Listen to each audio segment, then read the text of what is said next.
La Voz del Derecho presenta Panorama Económico. Los hechos, las cifras, las medidas oficiales, el sistema cambiario, monetario y crediticio. Dirige y conduce Luis Alberto Ávila. Bienvenidos a Panorama Económico con la dirección general del doctor José Gregorio Hernández Galindo. Hoy les acompañamos a Alejandro Velandia, Alberto Ávila, en el Control Master, el ingeniero de sonido Luis Daza. Iniciamos con el análisis del panorama económico en la ciudad-región, específicamente en la capital de la República, en Bogotá, y el día, en la noche anterior, se realizó la reunión de la alcaldesa mayor de Bogotá con el presidente de la República, los equipos técnicos, para analizar las alternativas, los conceptos y el estudio que realizó la firma china que está encargada de la construcción de la primera línea del metro. La preocupación básicamente es por el tiempo, la prolongación del tiempo que se necesita para la construcción de esa primera línea si se toma la decisión de cambiar de metro elevado en la parte de la carrera 50 con 1 de mayo hasta la calle 72 y se vuelve subterráneo este tramo. Entonces el consorcio que viene construyendo, siendo los primeros trabajos de la línea del metro, ha manifestado que ese cambio implicaría cerca de 12 billones, con B larga, o sea 12.000 millones de millones adicionales, y que eso podría demorarse 6 años más la construcción de la primera línea del metro. Estos elementos de juicio no son fáciles y la idea es que se recojan los conceptos jurídicos, los conceptos técnicos, financieros, económicos, desde luego los ambientales y urbanísticos. ¿Qué le conviene más a la ciudad, independientemente de los factores políticos o de los conceptos de cada uno de los mandatarios, tanto la alcaldesa local como el presidente de la República o los distintos grupos de opinión que en las redes han venido trabajando este tema? Hoy en Panorama Económico lo que vamos a hacer es tener los conceptos tanto del ministro de Transporte como de la alcaldesa mayor de Bogotá, Claudia López, quienes participaron en la reunión y recibieron la petición del presidente de la República y la oferta que hace la presidencia de la República a la administración del gobierno central para aportar más recursos en el evento de que se dé este cambio en el trazado y específicamente este tramo subterráneo de la primera línea del metro. Inicialmente escuchemos al ministro de Transporte, al doctor Guillermo Reyes, quien manifiesta básicamente el interés y la disponibilidad de los equipos técnicos del gobierno nacional para empezar a trabajar en tema jurídico. Obviamente hay que hacer reformas al contrato que tenemos con la firma que está construyendo la primera línea, porque va a haber un cambio en el trazado de pasar del metro elevado a metro subterráneo en ese tramo que comenté hace unos minutos, de la carrera 50 con 1 de mayo a la calle 72 por la avenida Caracas. Escuchemos al ministro Guillermo Reyes hablando de este tema que es fundamental para la capital de la República.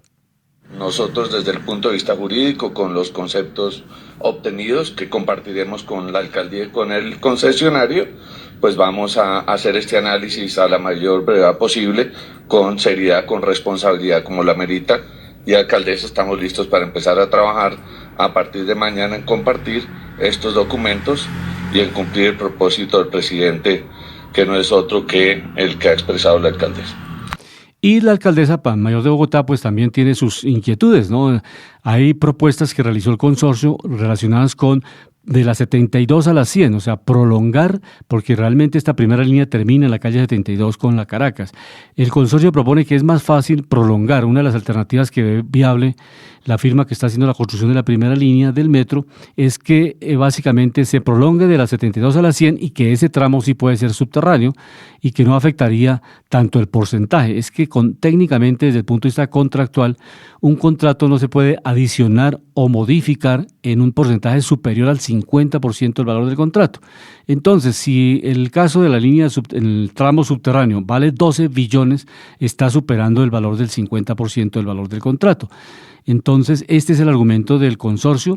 Sin embargo, la alcaldesa de Bogotá, Claudia López, ha manifestado la receptividad para estudiar, para seguir revisando documentos desde el punto de vista jurídico y técnico para ver a qué conclusión se puede llegar y qué salida se le da a esta situación que sea una alternativa viable para la ciudad de Bogotá. Escuchemos a la alcaldesa de Bogotá, Claudia López.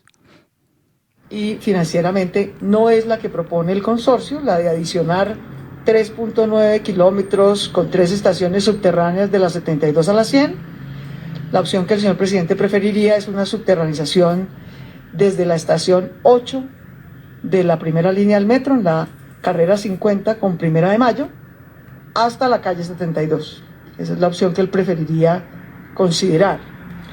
Entonces vamos a hacer 2 mesas, como lo decía, una jurídica y otra técnica y financiera, porque el análisis inicial que hizo el concesionario y que le presentó hoy al señor presidente es que esa opción, que era la opción 4 de las que presentó el consorcio hoy, no es ni jurídica ni económicamente viable porque supera el eventual valor de hasta el 50% de adición de la concesión actual. Sin embargo, el señor presidente hizo varias valoraciones, hicimos varias comparaciones de costos, aquí hay pues toda una variación de tasas de interés, de tipos de cambio, etcétera, que él nos ha pedido que volvamos a echar una segunda revisada más en detalle a ver si lográramos que por un lado cupiera dentro del 50% máximo y por otro lado que jurídicamente miremos pues que tenemos 2 versiones contrapuestas. La del concesionario que dice que no es jurídicamente viable cambiar el objeto, que cambiaríamos las reglas de selección de la licitación y que eso genera muchos riesgos jurídicos, y la de los 2 conceptos del presidente que dicen lo contrario. Hemos acordado entonces con el señor presidente hacer esas 2 mesas, continuar ese análisis y cuando los tengamos listos, esperamos que lo más pronto posible, pues volver a reunirnos para revisarlos. Como siempre ha sido una reunión muy, muy amable y muy afable entre todos y vamos a hacer las instrucciones que nos dio el señor presidente. Estas son las primeras declaraciones de la alcaldesa mayor de Bogotá, una reunión que se prolongó hasta altas horas de la noche del día miércoles, madrugada casi del jueves, en la cual el equipo técnico de la Administración Distrital y la Administración Nacional están evaluando estas alternativas que el consorcio entrega a la ciudad para hacer esas modificaciones. Especialmente la alcaldesa insiste mucho en que en el plan de desarrollo se incluya un artículo que permita entregarle más recursos para los cables aéreos, o sea, los metrocables que se llaman en otras partes, que se requieren para la ciudad, igualmente para el Regiotrans del Norte, y que esos recursos de ninguna manera van a ser recortados, porque en ese caso la ciudad perdería estas obras, no podría realizar estas obras que ya están en el plan de desarrollo de Bogotá. Entonces insiste la alcaldesa que esos recursos los coloque el 100%, esos 12 billones adicionales para la construcción de la primera línea del metro, 100% los coloque la nación. Hay una ley de metros en Colombia que dice que el 70% lo financiará la nación y el 30% los municipios o las ciudades que vayan a construir las líneas de metro. En el caso específico de Medellín, pues esa fue la fórmula, pero finalmente la nación terminó pagando muchas deudas y prácticamente la nación corrió con la mayoría de gastos. En el caso de Bogotá, sí, la ciudad ha reservado el 30% del valor del presupuesto para la construcción de la primera línea del metro.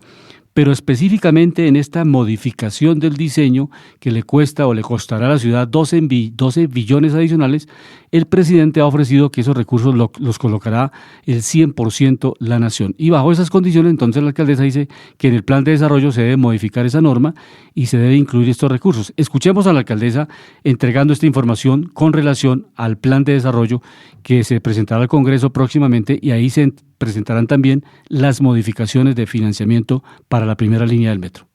Estratégicos de inversión para el Plan Nacional de Desarrollo, Bogotá y Cundinamarca ratificamos nuestra solicitud al Gobierno Nacional, y se lo he reiterado nuevamente al presidente, de que en cualquier caso la prioridad de inversión nueva y adicional que solicita Bogotá y Cundinamarca al Gobierno Nacional en el Plan Nacional de Desarrollo que se va a someter a consideración del Congreso es que este año se asegure la cofinanciación del Regiotrans del Norte, que empieza en Zipaquirá, pasa por Cajicá, Chía y llega hasta el centro de Bogotá, y de 3 cables adicionales. Un cable para conectar la frontera entre Ciudad Bolívar, Soacha, la parte alta de Sierra Morena, hasta el Portal del Sur, y 2 cables del centro. Entonces, yo le he insistido al señor presidente que no es la propuesta ni el interés de Bogotá y Cundinamarca que nos reemplacen una inversión por otra. La de la eventual subterranización de la primera línea del metro a cambio de no contemplar Regiotrans o los 3 cables. Si llegamos a un acuerdo, debe ser un acuerdo sobre las 3 cosas, porque las prioridades que siguen en Bogotá región son los 3 cables y el Regiotrans, y vamos a continuar las 2 mesas que hemos acordado. Así que pues vamos a hacer la tarea, manos a la obra. El concesionario, la alcaldía Metro y Presidencia, y cuando tengamos pues las tareas que nos puso el presidente, volveremos a reunirnos.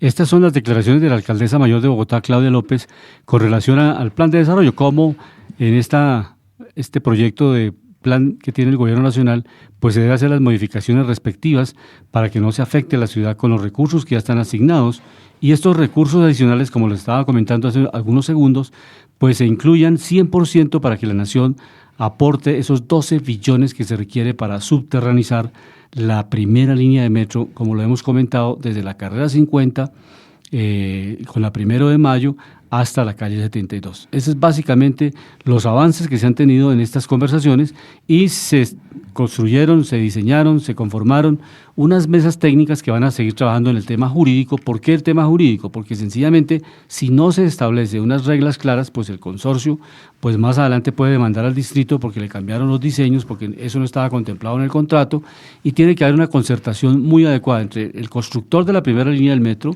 y el gobierno nacional, el gobierno distrital, que permita un acuerdo que no le vaya a ocasionar pues demandas, recursos adicionales, recursos extraordinarios para cubrir ese nuevo tramo subterráneo de la línea del metro. Entonces, desde el punto de vista ambiental, pues hay muchos conceptos.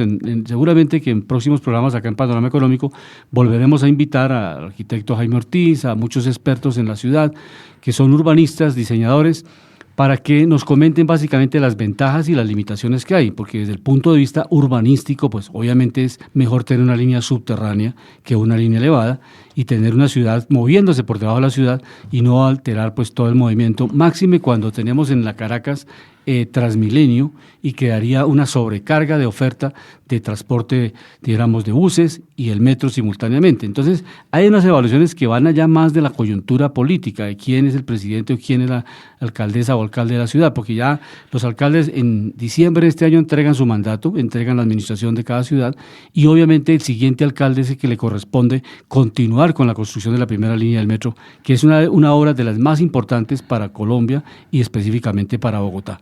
Alejandro, tiene la palabra. Sí, muy buenas tardes a todos los oyentes de Panorama Económico, mis estimados colegas Luis Alberto Ávila, Jimena Charri, ingeniero de sonido Luis Daza, y nuestro director José Gregorio Hernández Galindo. Analizando los temas de metro, haciendo una interlocución en estos temas, obviamente es mejor un metro subterráneo que uno aéreo, precisamente por la contaminación ambiental y otro tipo de cosas. La idea es, profesor Luis Alberto, no sé si se tienen los recursos listos para hacer un otro sí en esa obra y generar precisamente un metro subterráneo. ¿Se cuentan con esos recursos? Le estábamos comentando hace unos minutos, Alejandro, que la reunión que se realizó ayer el equipo técnico, el gerente del metro, el director nacional de planeación, el equipo técnico del Ministerio de Transporte, el presidente de la República, la alcaldesa mayor de Bogotá, pues estableció la oferta de la nación, o sea que la nación dará por ese tramo lo que vale hacer el metro subterráneo de ese tramo que hemos comentado. ¿Cuántos son? 12 billones. Y 12 la nación adicionales, ¿no? Adicionales, sí, señor.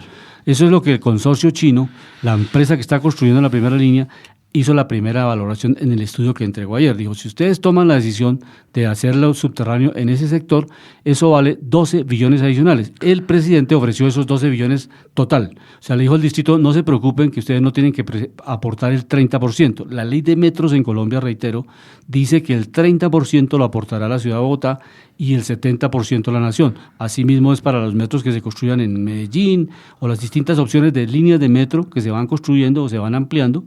Ese es el mecanismo financiero, 30 el municipio y 70 la nación.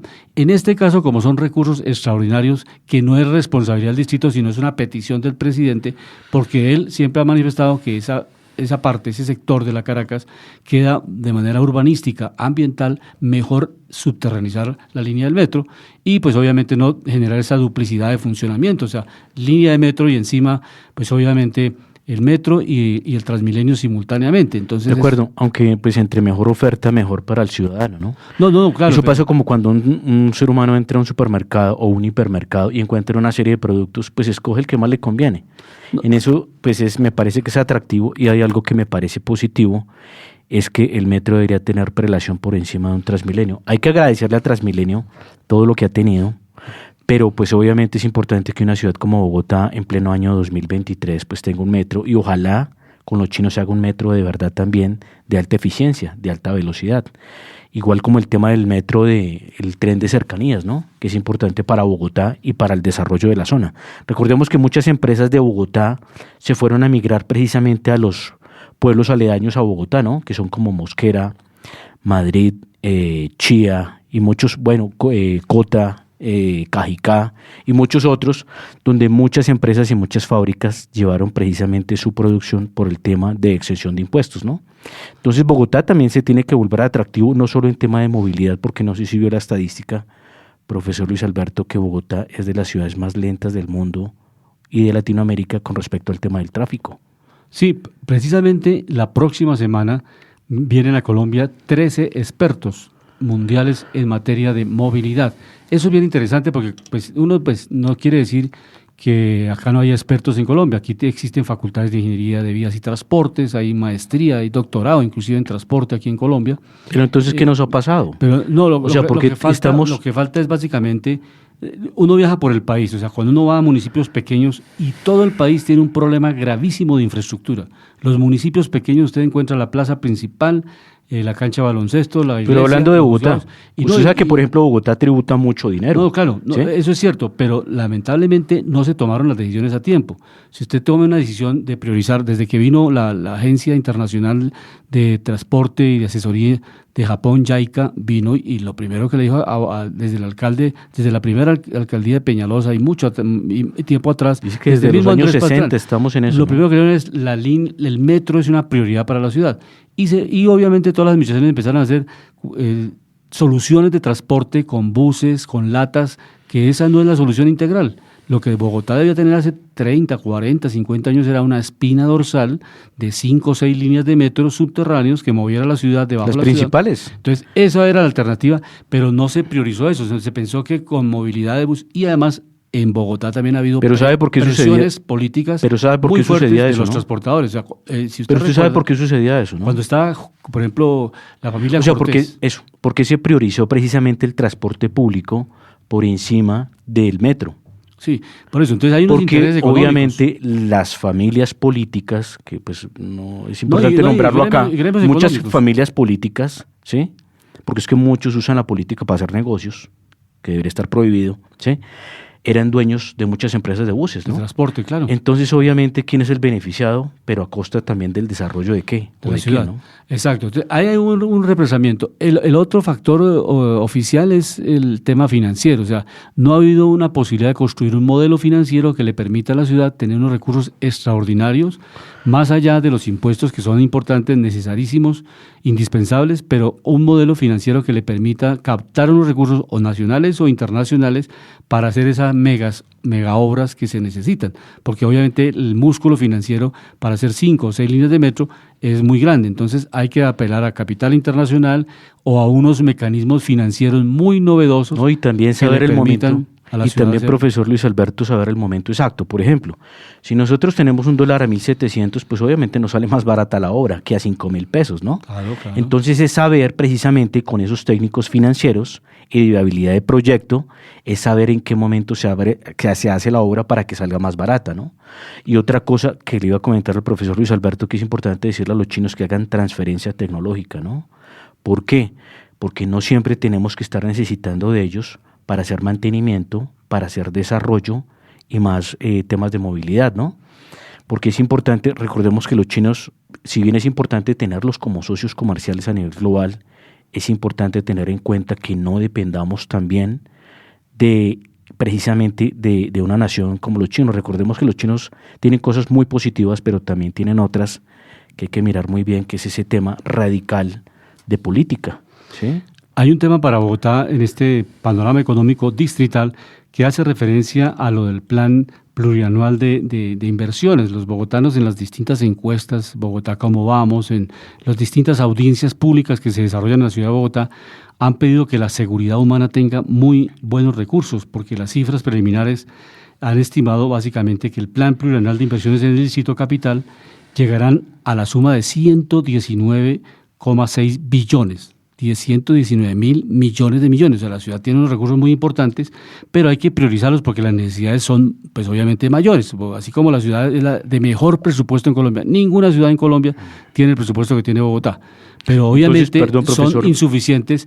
Cuando uno habla, por ejemplo, con el secretario de Movilidad, Álvaro Sandoval, le comenta, básicamente, si yo invierto 5 o 3 billones para la malla vial, básicamente la malla vial, solamente para arreglar toda la malla vial de Bogotá, se requerirían 6 mil millones de millones. O sea, para reconstruir, mejorar y hacer mantenimiento. O sea, son las 3 etapas. ¿Cuánto recibe Bogotá por tema tributario? Sí. ¿Son más de 22, 25 billones?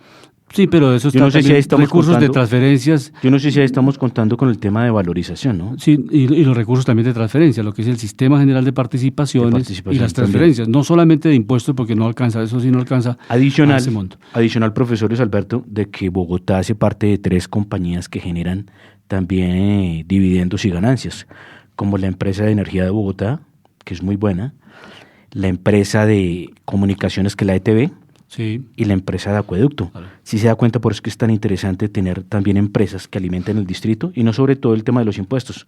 Porque hay otra cosa, profesor Luis Alberto, que es que el impuesto de valorización se volvió casi que permanente ya, ¿no? Claro.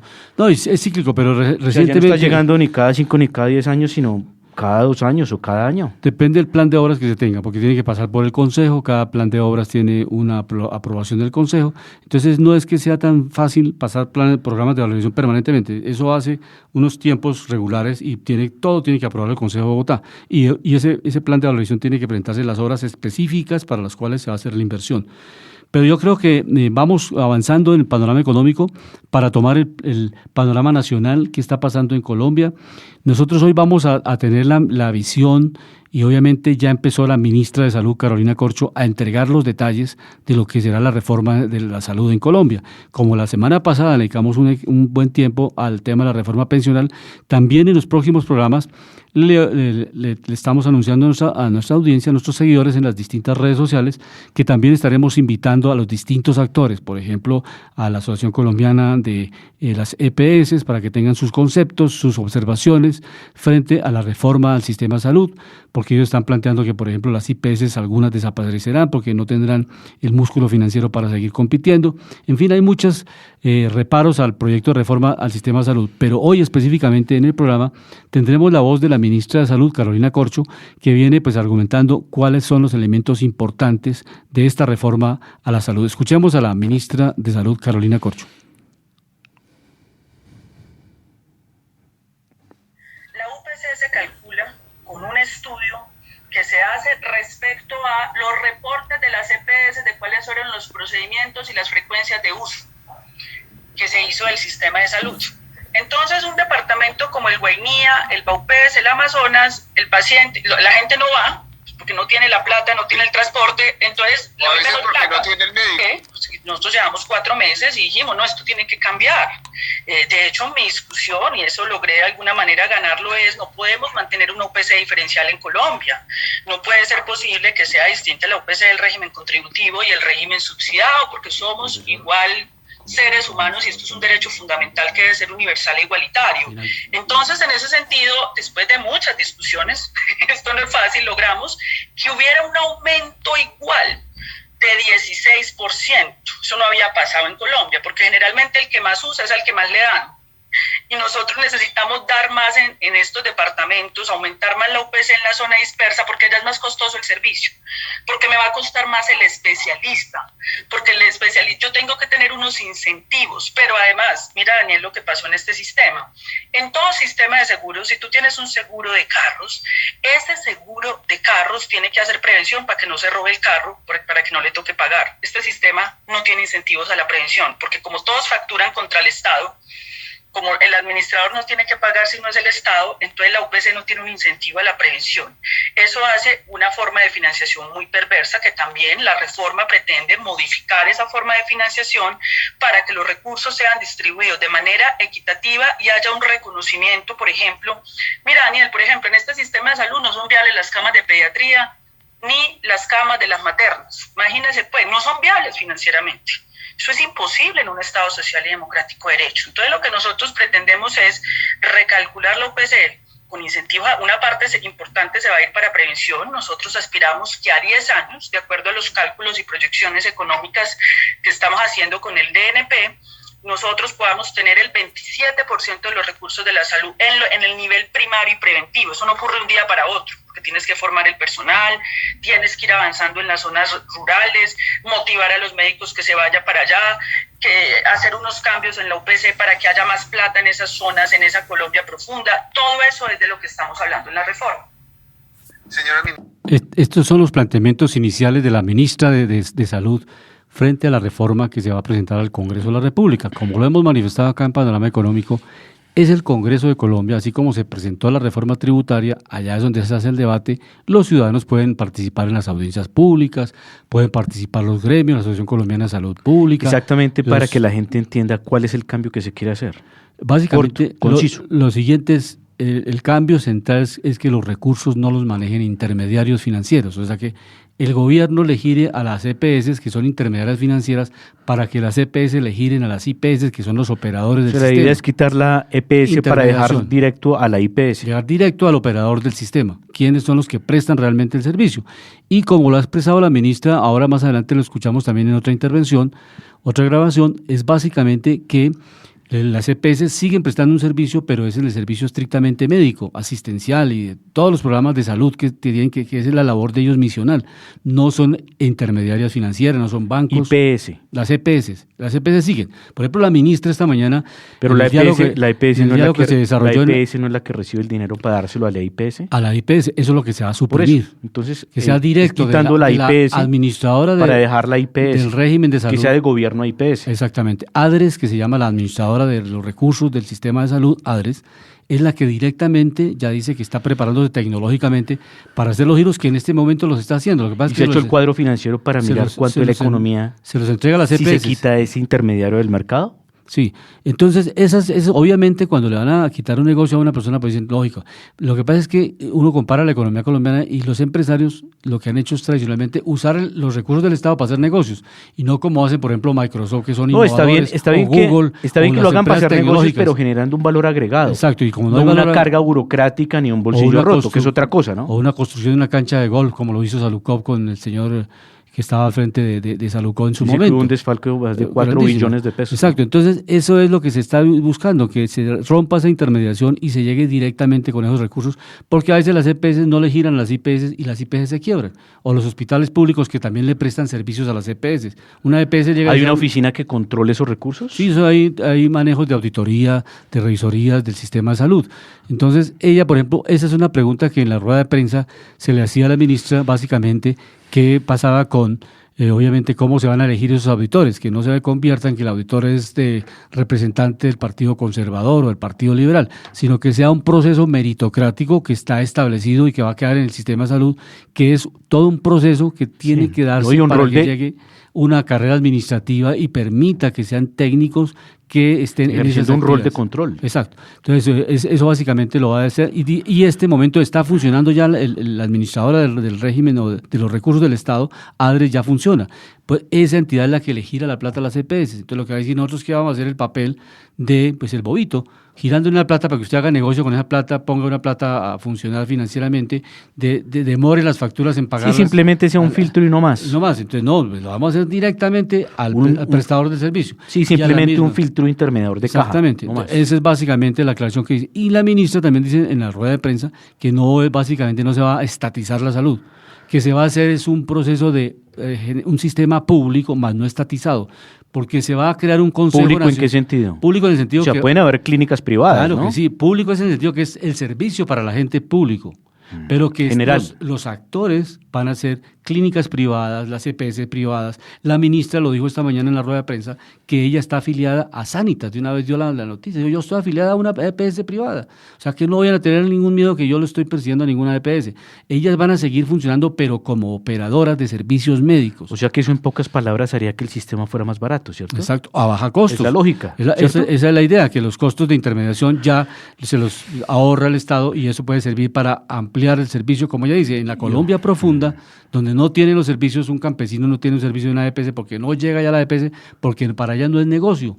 Entonces, ojalá, sí profesor Luis, a desarrollar un hospital público que le permita a esas personas tener atención médica preventiva o curativa o asistencial que le permita salvar vidas en muchos casos, porque hay partes donde la gente se muere no por la gravedad de la enfermedad, sino por la inasistencia. Entonces, sí, eso es básicamente lo que está pretendiendo. Eso iba a decir que es un llamado de los oyentes, precisamente, es la calidad del servicio.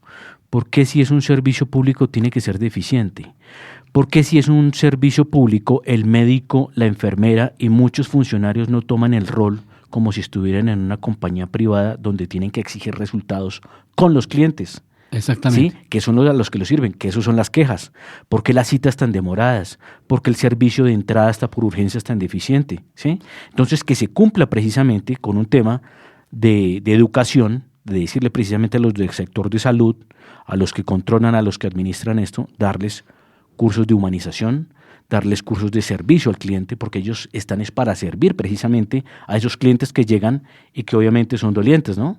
Y escuchemos a la ministra en esta última fase de esta rueda de prensa que estuvimos o participamos esta mañana, haciendo referencia a la meritocracia, o sea, que no se va a estatizar, no se va a burocratizar el sistema de salud, sino que se va a hacer un proceso de meritocracia y que los médicos y los pacientes van a ser, dijéramos, los gestores sociales, los beneficiarios y los operadores del servicio son los que van ellos mismos a hacer control social de mejorar la calidad del servicio. Escuchemos a la ministra frente a este proceso meritocrático.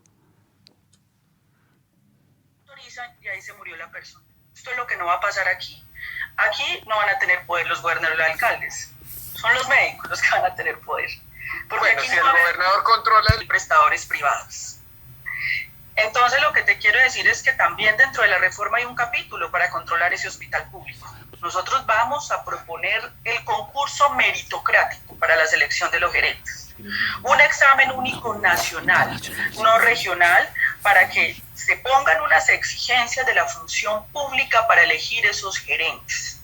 Una formalización laboral, que eso no le cuesta tanto al país, para evitar las nóminas paralelas en los hospitales. Y unas compras centralizadas, es decir, esos mecanismos anticorrupción también existen.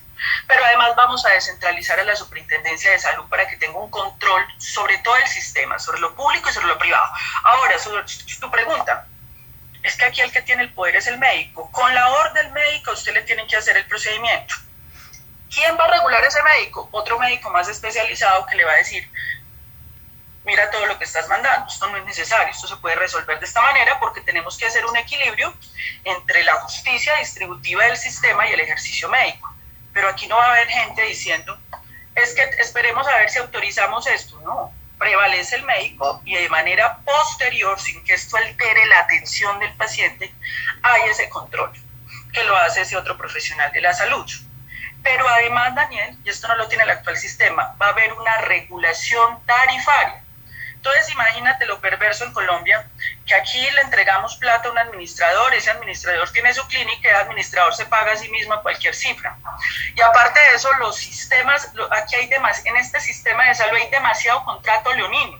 Entonces yo hago un contrato donde pago el tornillo, la cirugía, empaqueto todo eso, un montón de paquetes, eso cuesta millones de pesos porque no hay un tarifario. Eso es absurdo, un sistema así no aguanta. Por eso es que estamos viendo estas deudas y este déficit fiscal. Aquí va a haber el sistema de salud español, por ejemplo, si se aumentan las ecografías bajo el precio de la ecografía, y por eso necesitas un sistema de información, eso no lo tenemos hoy en Colombia. Entonces es inviable fiscalmente si sigue como va. Entonces, en ese sentido, aquí va a prevalecer la decisión del médico con el paciente y ese médico tendrá una junta de autorregulación, luego va a haber una auditoría. Luego esa junta, ese ADRES va a tener participación del empresariado de este país, va a tener un sistema de información, una superintendencia descentralizada, pero además, Daniel, como estamos construyendo sobre lo construido, vamos a recuperar una figura de la Ley 100 que se llamaba el Consejo Nacional de Seguridad Social, donde estaba el gobierno con diversas organizaciones de la sociedad civil, los empresarios, los gremios médicos, las universidades, para discutir las políticas públicas. Eso no es para que manejen plata, para discutir las políticas públicas, porque el sistema tiene que ser legítimo, cercano a la gente. Y ese Consejo Nacional va a ser también Consejo Departamental y Municipal, cosa tal que la propia gente controle el sistema, porque ese Consejo Departamental puede llamar al director del ADRES o a la Junta Directiva, venga señores, ¿qué pasó aquí? Que le están como que girando mucha plata a esta clínica. Venga, miremos, hay un control social porque se recupera la administración pública, los recursos públicos, las transacciones van a ser conocidas por el país y se supera eso que se denomina la intermediación financiera, que es una administración privada de recursos públicos de todos los colombianos para el cuidado de la vida. Estas son las declaraciones de la ministra Carolina Corcho frente al proceso meritocrático, al manejo de los recursos por parte de la Administración de Recursos del Sistema de Salud, ADRES, y básicamente cuáles son las ventajas de este sistema. Sí, precisamente, yo pienso que concluyendo esto es que todo debe ir en torno al bienestar del ciudadano, ¿no? Y me parece bueno lo de las calificaciones, qué bueno que, por ejemplo, un cliente salga de la clínica y le ponga una calificación a la clínica, claro, o al hospital de donde salió, y que esa calificación se refleje precisamente en la participación. Uh-huh. Mirando indicadores en panorama nacional, miramos algo muy importante, profesor Luis, en esta semana, la semana pasada y esta semana sobre todo, la caída del dólar. Sí, afortunadamente, esto nos va a ayudar a bajar la inflación, afortunadamente. No de forma inmediata, porque obviamente el dato que va a salir esta semana, el Banco de la República va a tomar, creo que hoy, mañana, la decisión de subir la tasa. Se espera que suban la tasa, precisamente es para que fortalezca ya el tema de techo de inflación. Prácticamente gracias al Banco de la República, y que a veces se genera un bienestar en el mercado, no el nerviosismo por las declaraciones de ministros de este gobierno, pues obviamente al subir la tasa nosotros también somos atractivos a nivel financiero internacional como refugio de capitales. Hablo en esto por el peso, profesor Luis Alberto, porque mire, los bancos están colocando captación al 15-16%, ¿sí? Y si usted va a sumar eso a una revaluación del 10%, ya son 26-25%. Entonces es positivo el ejercicio. Y si se dan cuenta que si hay una política bien manejada, hasta los capitales golondrinas son beneficiosos, porque esos son los que nos ayudan precisamente a equilibrar, como una atracción de industria financiera, a equilibrar el mercado. Entonces es muy positivo. Hoy miramos el dólar en los 4.520 pesos. Recordemos que había una barrera en los 4.750, 740, 720, la rompió la barrera de los 4.700, 4.600, rompió la barrera y hoy está tratando de hacer un piso y respetar un piso del 4.500 al 4.520. Estos 2-3 días ha tratado de romperlo, pero lo ha tratado de respetar.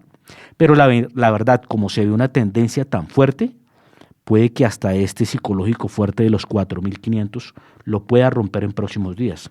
Falta mirar que el gobierno con sus ministros obviamente ayude a apuntalar la seguridad económica y la atracción de extranjeros sobre la economía y la moneda nacional. Hablando pasando a internacional, miramos, recordando los datos de inflación más importantes del planeta. Miramos, por ejemplo, China. El último dato de inflación es el 1.8%, profesor Luis Alberto. La segunda economía más grande del planeta, con una inflación del 1.8%. Se dice que China va a crecer este año en un rango del 3.5 al 5.5%. Dentro de la guerra económica global ya se ve que hay un pacto entre europeos, norteamericanos, mexicanos y canadienses, y algo de indios, hablo del país India, de quitarle algo de poder económico, incluido algo de Australia, porque recordemos que pues Australia también depende mucho de China por el tema de compra de materias primas. Porque muchas empresas, profesor Luis Alberto, están migrando de China para otros países. Dentro de ellos están escogiendo a México, a India, a Indonesia, Taiwán y muchos otros actores del mercado. Esto es, de cierta forma, un manejo que le están dando los países occidentales para que China, con esta fuerza que está teniendo, no siga creciendo. Y recordemos, no sé si muchos oyentes, y el profesor Luis Alberto recuerda lo de las Islas Spratly. Islas Spratly quedan muy abajo de China, prácticamente eran como arrecifes y islas muy pequeñas, en donde China empezó a construir islas artificiales.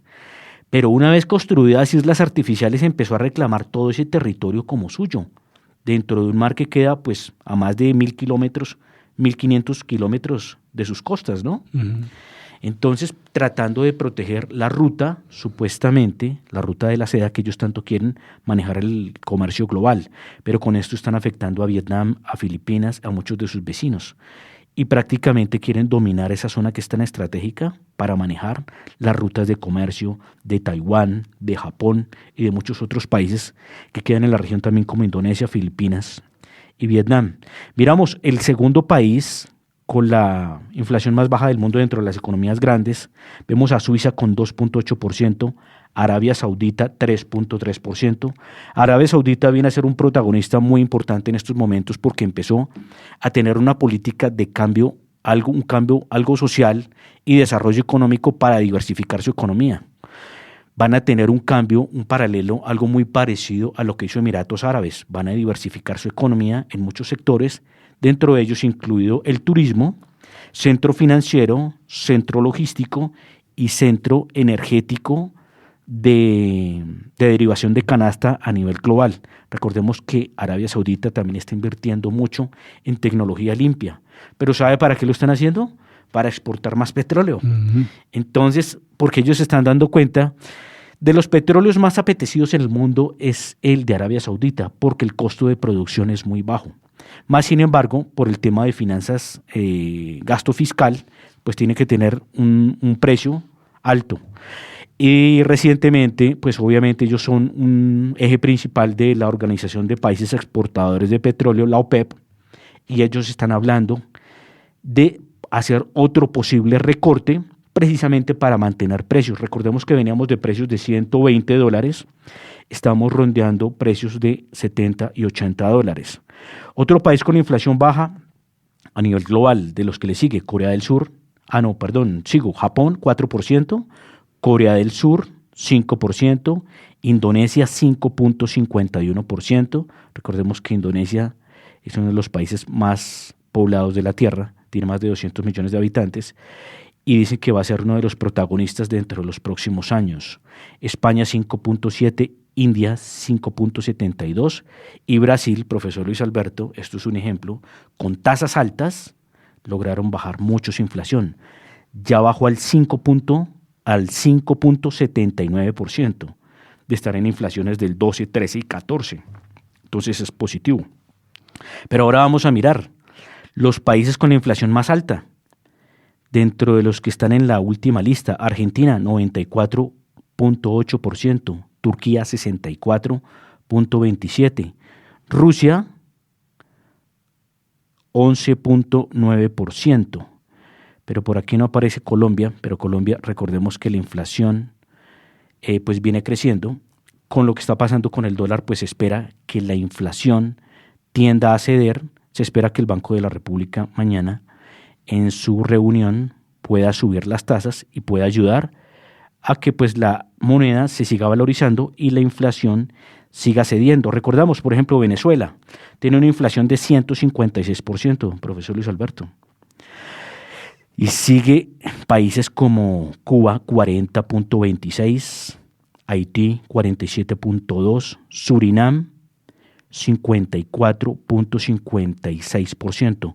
Uno de los protagonistas dentro de los próximos años de más alto crecimiento, profesor Luis Alberto, si no va a ser el más, en Sudamérica va a ser Guyana, por todo el tema que se le viene de petróleo. Encontraron yacimientos muy importantes y dicen que la economía de ese país va a crecer más del 50%. Claro, se dispara con los ingresos extraordinarios. Pero miramos, inflación de Colombia, 13.12%, venía del anterior que era 12.53%.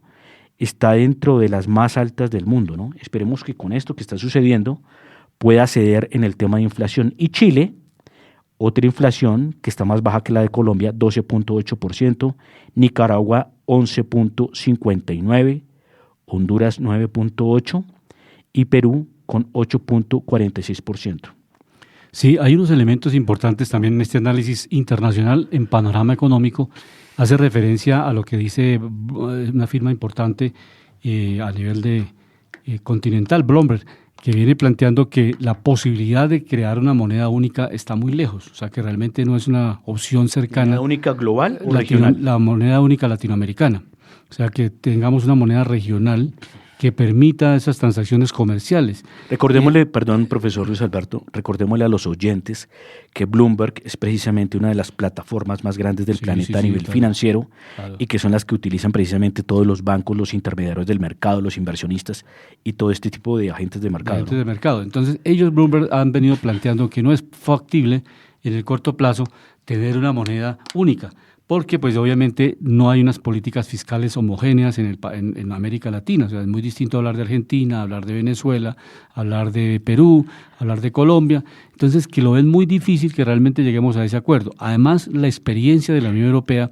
es que el euro, si bien es cierto, fue un proceso que duró más de 15 años en el proceso de estabilización. Adaptación.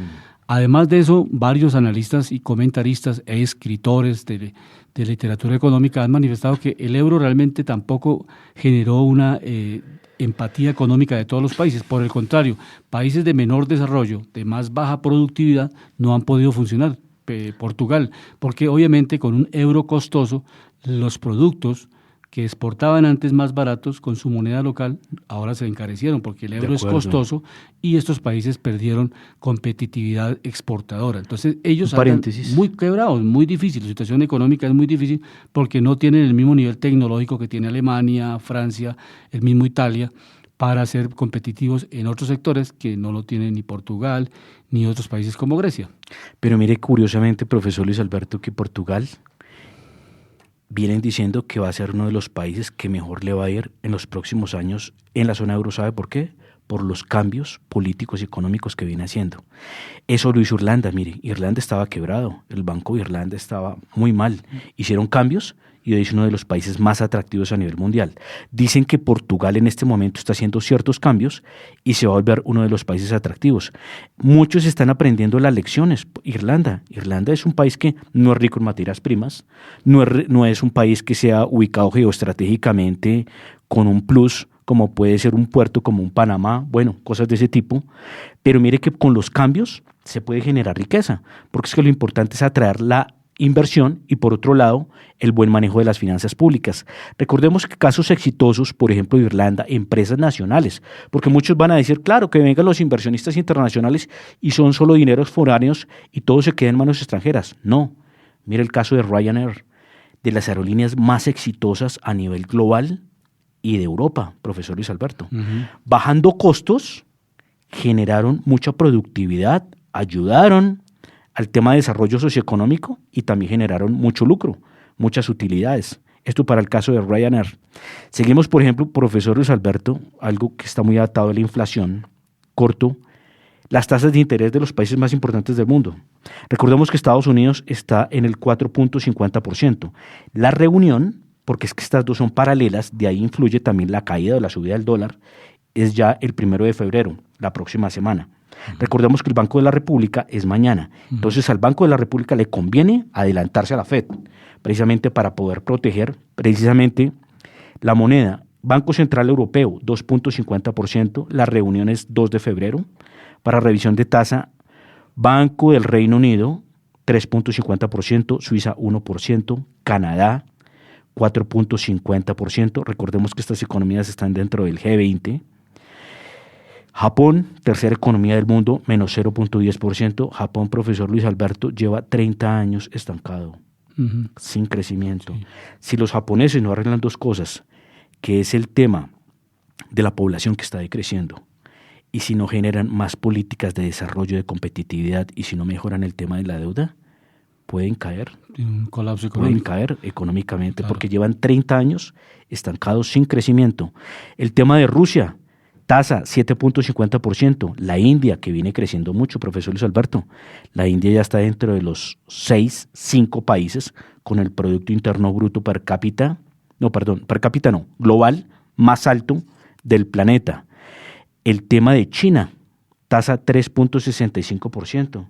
Y profesor Luis Alberto, mire que la tasa en Brasil de inflación viene en el 5%, rondando el 5%, pero la tasa del Banco Central sigue en el 13.75%. Entonces ahí miramos lo efectivo de las políticas de control monetario, ¿no? Exactamente. Y aquí hay un aspecto interesante que para que nuestra audiencia en las redes sociales tengan en cuenta. O sea, las ganancias de los bancos han sido bien interesantes en esta subida de tasas. O sea, otro elemento importante era... ¿De qué bancos hablamos, perdón? Vamos a hablar, por ejemplo, del banco, el Banco of America, el Banco de América. Banco of America. Of America es bien interesante. Banco de Estados Unidos. Un banco en Estados Unidos que registró un mejoramiento en las ganancias, desde luego, con la subida de tasas.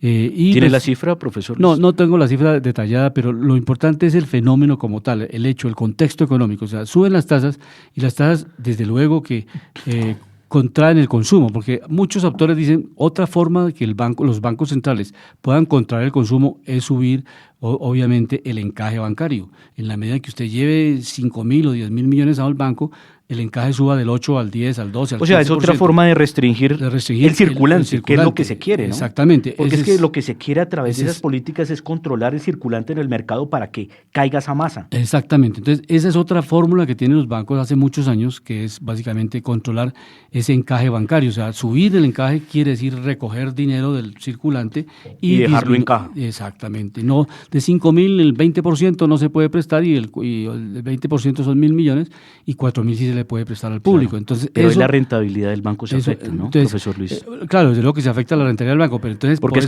que el dinero que está trabajando el banco ya tiene que suplir precisamente ese dinero que está en caja muerta, ¿no? Exactamente. Entonces, esos son los elementos de política monetaria que hay que irlos equilibrando, o sea, para que no se genere una estampida, porque evidentemente el Bank of America reconoce que hay una desaceleración económica, que Estados Unidos, pues obviamente con todos los problemas del fenómeno ambiental que vive Estados Unidos, pues obviamente hay muchas empresas que han tenido pérdidas, las carreteras también colapsadas por las inundaciones, por todo lo que tiene la inflación, profesor Luis Alberto. La inflación, pero ya ha ido bajando. Tanto dinero circulante es que el gobierno de Biden mandó mucho dinero al mercado y se puso de gran empleador el Estado del mercado, y eso también es perjudicial porque eso es dinero de deuda. Profesor Luis Alberto, hay que decirlo. La idea es promover empresas privadas que le permitan porque es que cuando usted tiene mucho gasto excesivo, ¿qué es lo que pasa? La deuda se incrementa. ¿Y esa deuda cómo se paga? Pues con más intereses, ¿no? O con más impuestos. Entonces la ruta es de esa, buscar un equilibrio, pero especialmente es interesante que los banqueros reconocen eso, que ya es el momento de empezar a bajar tasas. Ya en Estados Unidos empezaron los mismos actores económicos a decir que llegó el momento. Pero mire que hay algo positivo, profesor, no sé si usted lo ha visto en los últimos días, que gracias a que se subieron un poco las tasas en Estados Unidos, esa burbuja que había en Estados Unidos, que estaba afectando a todo el mundo, porque conseguir casa en Estados Unidos estaba casi que imposible. Los costos estaban muy elevados, porque había tanto circulante, entonces la gente compra y compra, claro, inflaban mucho los precios y estaba casi que impagable eso. Claro. Ustedes van a mirar arriendos en Nueva York, en Manhattan, en Los Ángeles, en San Francisco, que es de las zonas más costosas de California, pues es casi que impagable. Ya existe la moda, profesor Luis Alberto, en esas partes de comprar carrocasas y dormir en carrocasas o hasta en el mismo carro, ¿no? De lo costosa que es la vivienda. Entonces, de cierta forma, eso le sirve al mercado. Y también otra cosa que puede hacer Biden con el tema de California, el gobernador, es decirle que quiten tanta ley que no permite, profesor Luis Alberto, hacer bienes raíces de forma masiva y extensiva, porque eso es lo que mantiene los precios altos también. Usted sabe que con una oferta más alta se alivianan los precios, ¿no? No, yo tengo el caso de varias personas que están viviendo en Nueva York y en otras ciudades, y precisamente por este nivel del invierno, todo lo que ha sufrido las capas de nieve en las carreteras, hay muchos carros que se han estrellado, muchos accidentes, y hay gente que se quedó sin carro y ahora no puede ni siquiera ir a trabajar, porque es que es absolutamente necesario el vehículo en los Estados Unidos. Hay muchas ciudades que si no se tiene vehículo no se puede movilizar por las grandes distancias y no hay transporte que lleve a la gente de un lado a otro. Entonces, hay varias personas que me manifestaron, qué colapso tan fuerte que estamos viviendo, porque no tenemos un vehículo para transportarnos y hemos perdido el trabajo. En algunos casos los han sacado del trabajo, porque si dejan de participar o ir a la empresa, no van a tener que decirles no. Y los carros que tenían las empresas para movilizar el personal, algunas empresas tenían carros colectivos o en fin, también se les dañaron. Entonces tienen problemas de movilidad muy fuertes, que a veces uno dice, no, la movilidad, el problema es solamente Colombia, no. Hay problemas de movilidad en todo el mundo, a pesar de que estos países tienen intermodalidad, o sea, tienen transporte aéreo, transporte ferroviario, metros, diferentes trenes, formas de movilización. Y a pesar de ferries, eso, han colapsado, porque hay ciertas zonas donde no llega ningún sistema de transporte, sino solamente el vehículo particular. Y si no hay vehículo particular, pues no llega la gente a trabajar. Profesor, una noticia muy positiva a nivel internacional. No sé si recuerda la compañía Aramco. La compañía Aramco es la petrolera más grande del mundo, el dueño es Arabia Saudita. Saudi Aramco ha gastado en los últimos tiempos $2.500 millones, profesor Luis Alberto, para mejorar el tema ambiental, con mejores filtros. Tienen muchos científicos allá trabajando precisamente para bajar la contaminación que genera la emisión. La idea es crear filtros o transformadores para mitigar impacto en el medio ambiente. Entonces es una noticia muy positiva, porque es que hay una cosa para explicarle también a los oyentes, profesor Luis Alberto: las materias primas siempre las vamos a necesitar. Lo ideal siempre es saber cómo es la mejor forma de usarlas, de explotarlas, para generar una sostenibilidad ambiental, ¿no? Es una noticia muy positiva. Pero hay otra con la que quería cerrar, paralelo con Colombia, tema de hidrocarburos que tanto nos interesa. Dicen que si el gobierno actual, con la ministra, no amplían nuevos proyectos, nuevos contratos de exploración y perforación, nuevos, no que respeten los que están, porque eso ya está claro. Ya están funcionando. Pero si no abren nuevos, dicen que en los próximos años la producción puede bajar a los 500.000 barriles de petróleo, y en el caso del gas, pues sucesivamente también lo hace. Y hay una noticia positiva, profesor Luis Alberto: Canacol, que es una compañía canadiense, y conocemos al presidente, que es Charlie Gamba, es una compañía que se dedicó al tema del gas en Colombia. Y últimamente, en el último mes, encontró un yacimiento muy importante en el Magdalena Medio. Noticia importante para Colombia, para que no pensemos, por favor, en importar gas de Venezuela, profesor. No, hay elementos cruzados. Los del actual gobierno dicen que el gobierno anterior dejó firmado un contrato para importar gas de Venezuela. Y el gobierno anterior puede dice ser, que no profesor, estaba... porque usted sabe que las relaciones estaban rotas. Sí, pero eso no es cierto. Pero entonces son ping-pong, el ping-pong que se da a veces Sí, entre un no, gobierno... pero hay que decirle al presidente, por favor, y obviamente es con respeto, porque es que todos estamos en el mismo barco. Sí. Por favor, piensen en cuidar las finanzas públicas. Primero que todo, Colombia, porque es que al presidente lo eligen primero para elegir los derechos y los intereses de Colombia. Como me decía un oyente por WhatsApp, uno no puede, si tiene dos pollitos, uno enfermo y otro alentado, matar al alentado para darle comida al enfermo, porque se queda sin ninguno, por favor. sin ninguno de los productos. Entonces, eso es lo que podemos hacer con la economía colombiana. Tenemos que asegurar nuestros ingresos para poder fortalecer la economía y diversificarla. Y mire también qué bonito, porque es que Canacol es una empresa foránea, pero también está dejando riqueza en el país. Entonces puede haber una inclusión de riqueza y una atracción que es positiva, ¿no? Llegamos al final de Panorama Económico con la dirección general del doctor José Gregorio Hernández Galindo. Hoy estuvimos en el estudio Alejandro Velandia, Alberto Ávila, el ingeniero de sonido Luis Daza. Nos escuchamos la próxima semana. Buena tarde. La Voz del Derecho presentó Panorama Económico. Los hechos, las cifras, las medidas oficiales, el sistema cambiario, monetario y crediticio, la agricultura, la industria, en La Voz del Derecho.